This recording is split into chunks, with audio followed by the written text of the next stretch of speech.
Welcome to the PhotoBooth Supply Co. YouTube page. My name's Catalina and I'm the owner of Modern Photo Booth. And today I'm going to teach you all about how to test your event before your event.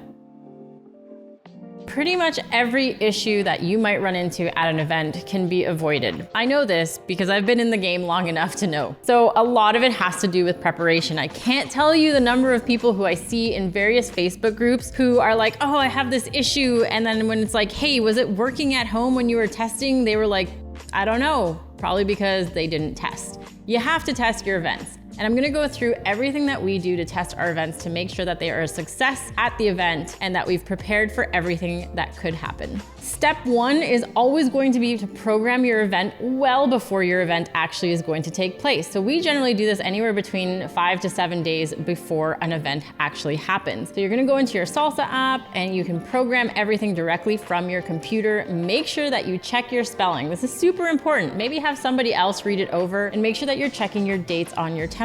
A lot of people who post in groups are like, oh, I had the wrong date on my template. How do I go back and change it on all 300 pictures we took last night? Like, it's not gonna happen easily. Next, you're going to want to actually assemble your actual equipment, the exact equipment that you are gonna be taking to the event. If you're using a Salsa booth, this should take you all of 3 minutes to set up the booth, but I'm also gonna recommend that you set up the backdrop. If you set up the backdrop, you can just make sure that you have all the pieces that you need for your backdrop stand. Also, you can check to see whether or not your backdrop needs to be washed. I can't tell you how many times we've grabbed a white backdrop, we thought we didn't have it touch the floor, and then the next time we set it up, it has a big black ring around the top because it did actually drag on the floor. So make sure that your backdrop is always clean. If you set it up beforehand, you'll be able to see this. Once your equipment is all set up, you're gonna want to load the event onto your iPad. This is crucial because if you ever show up to an event that has no Wi-Fi, then you can run in offline mode. What does this mean? It means that you can still take pictures and cue any shares in the background, and you could even print if you're using a dongle, using the internal Wi-Fi, but I'm gonna touch on that a little bit later. Once you've loaded the event, I want you to run through every single workflow that your guests might do. So if you have multiple modes that are loaded into it, I want you to try every single one. And make sure that you're adjusting your lighting as well to make sure that it's good for wherever you are right now. And I know it's not gonna translate to the event, but the reason that I want you to do this is in case your backdrop has some sort of like weird reflection that you need to work with. Sometimes you might need additional light. It's always good to bring that as a backup, but these are things that you can see when you're actually setting up beforehand and be prepared for when you get to the event. So run through your photo, share it, print it, do all that kind of stuff to make sure that that entire workflow is working flawlessly. Let's talk about printing at an event.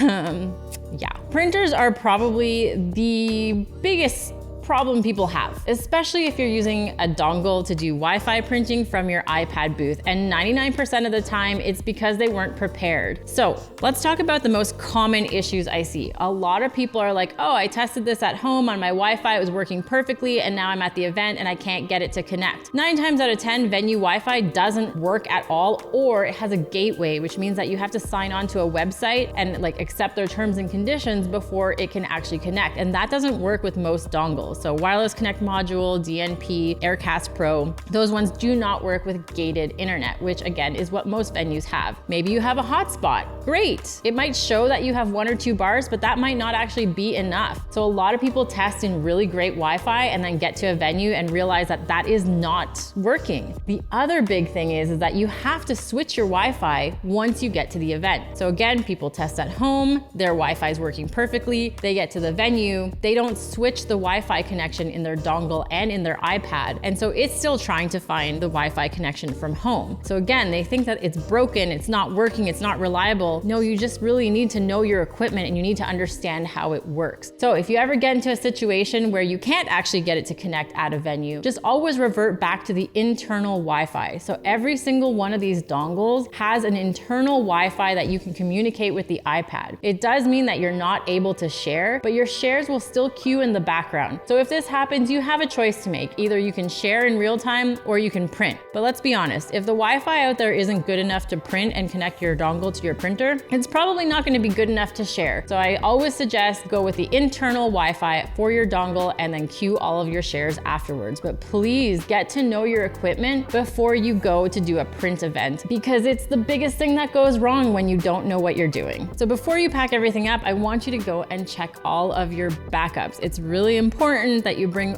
backups of whatever you can. The bigger you grow, then you might end up eventually having backup iPads, backup printers. You don't need to start with that to begin with, as long as you test everything. If you're going really far away from wherever you are normally, then maybe bring it up, but honestly, the chances of all of your equipment failing at once are pretty slim. So to begin with, I just want you to have the most basic backup with you, and that's gonna be your hotspot. Just in case, if there's no Wi-Fi where you're going and you really need it, you have a better chance of getting some sort of a signal from your own MiFi spot. Next, I'm gonna want you to check all of your cables and have duplicates of everything. Duplicate power cable, duplicate cable that goes into your iPad booth, and then of course an iPad charging cable. Any cable that your booth has, you should have a duplicate of. If you're using a DSLR booth, you're gonna want to have duplicates of your flash cables, your printer power cables, your printer cables. Sometimes we even pack 2 printer cables just to be safe. But again, have a backup of everything and make sure your inventory is complete before you leave for an event.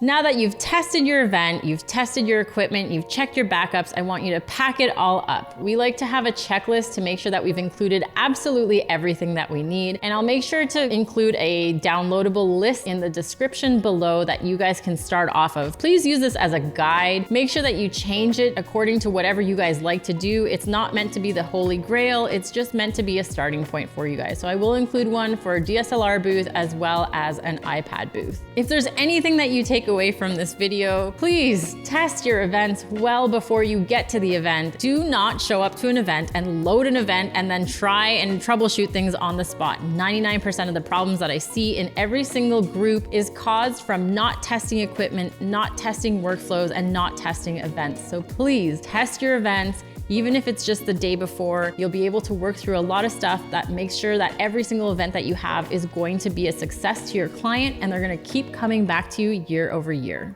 Don't forget to go into the description below and download the checklist for iPad booth and DSLR booth, and hit subscribe and the bell so that you get notified every time we post a new video. Until then, I will see you next time.